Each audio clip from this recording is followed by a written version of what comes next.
Hi, I'm Bob Tabor with www.learnvisualstudio.net. In this module, we're going to associate a custom domain name with our Azure Active Directory. So this will allow us to create organizational accounts using our user's email address instead of the @atris.onmicrosoft.com, the domain that Microsoft gave us. So as you can see, first of all, I have created off camera a new subscription called Pay As You Go. We will ultimately use this for the sales department so that they can pay for their own Azure services, and they can have their own, ultimately, their own Active Directory. But that's coming a little bit further down the line. So I just wanted to set that up and show you that here. What I want to do is actually go to the portal itself. And at the moment, if I were to set up a new user, say I wanted to create a second user named Steve at atris.com, it'll actually only allow me to create an organizational account that looks like this: Steve at atris.onmicrosoft.com. Now that's kind of ugly, and it's going to be hard for my users to remember. So instead, I want to be able to use custom organizational account domain names, and so I want to use a custom domain. I'm going to map a custom domain to my Active Directory directory. And so now if I were to create Steve's account, it would look more like steve@atris.com. So I'll be able to create organizational accounts that correspond with the user's actual email addresses already at use inside of our organization. Okay, so to get started with this, you can see that I've already selected the Active Directory that I want to work with here in the portal, and I'm going to actually click the directory's name. And then now we're looking at kind of the dashboard for this particular Active Directory. I'm going to go to the Domains tab, and I'm going to click Add a Custom Domain. And this allows me to enter the name of a custom domain, one that'll be used for my organization. So here we go, atris.com. Now I'm going to leave unchecked this plan to configure the domain for single sign-on with my local Active Directory. That's a premium feature I'm not ready to talk about, so I'm going to leave that unchecked, but I will click the Add button. And then the next step will be to actually add a TXT record in my DNS hosts records, and I'll need to add it and add this this specific record value.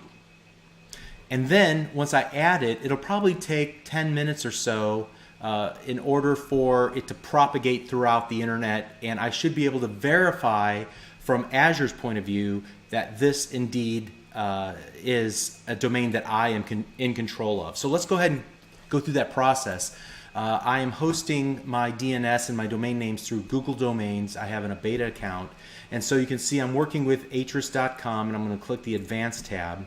And every domain registrar or DNS company will have a slightly different panel to do this with, so no matter who you use, it's going to look different from what I'm doing here.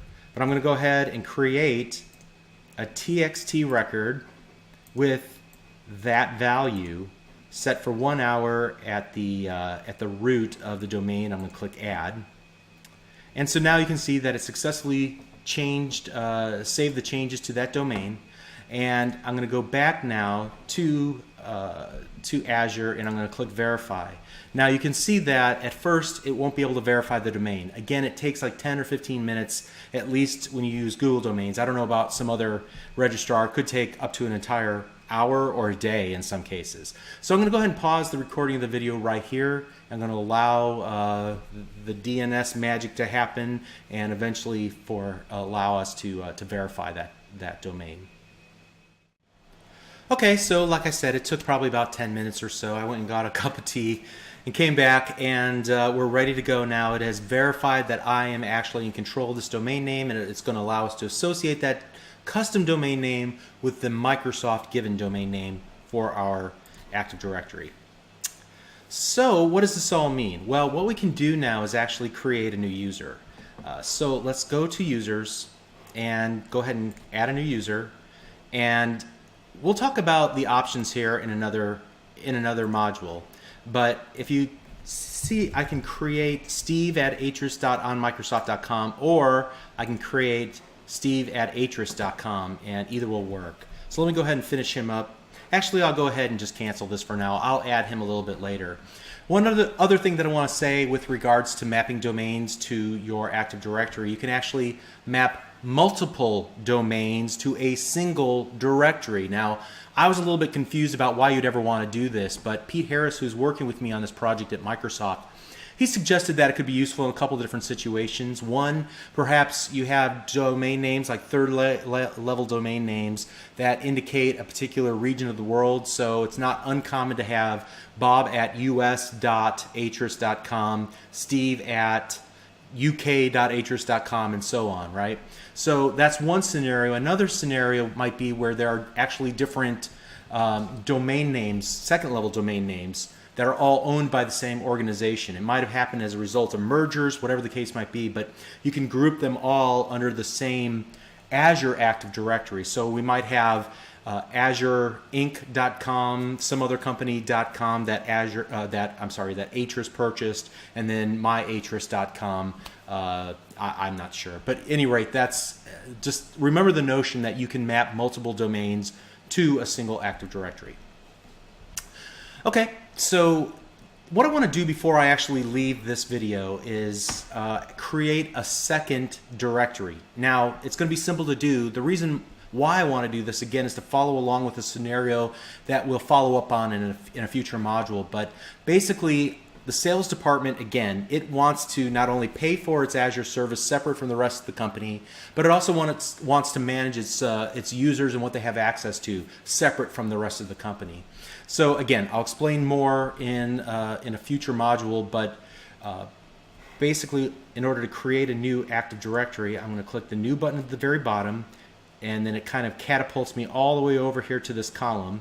Basically, it selects Active Directory, and now I can choose Directory, Custom Create, and here I can give it a name like Atris Sales, and now I'm going to need to give it a domain name, another unique domain name. So for example, if I were to try just Atris here, it's not going to let me do that because we already have an Active Directory by that name. So I might have to do something like atrissales.onmicrosoft.com, and then I'll have to choose a region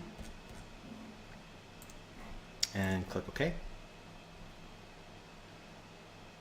Now again, ideally what I'll wind up doing is probably never really using that name that Microsoft provided me. Probably going to map a domain to it at some point, but I'll leave that for your imagination. Okay, I think that's all that I really wanted to talk about in this module. So just to kind of recap here, first of all, we mapped a custom domain to the Microsoft domain for our organization and for our Active Directory. Then we talked about how you can map multiple custom domains to an organizational domain. Then we talked about creating a new user, and now we can create users with that custom domain. I didn't actually create a user. I'll do that off camera. And then finally, we created a second Azure Active Directory, which we're going to use in an upcoming module as well. Okay, so let's continue to push forward. We'll see you in the next module. Thanks.